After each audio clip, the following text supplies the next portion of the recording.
Pinupuri ka namin, O Diyos, Ama, Anak, at Espiritu Santo.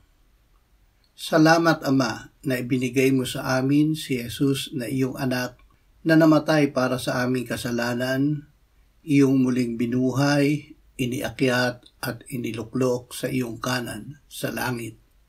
Salamat na ibinigay mo sa amin ang iyong banal na Espiritu at sa pamamagitan niya ay ibinuhos mo ang iyong pag-ibig sa aming puso.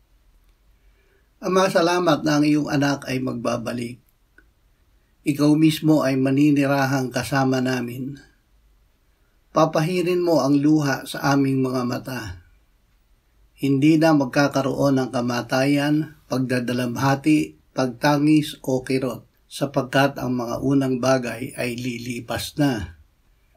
Panginoong Hesus, nawa ay dumating ka na. Amen.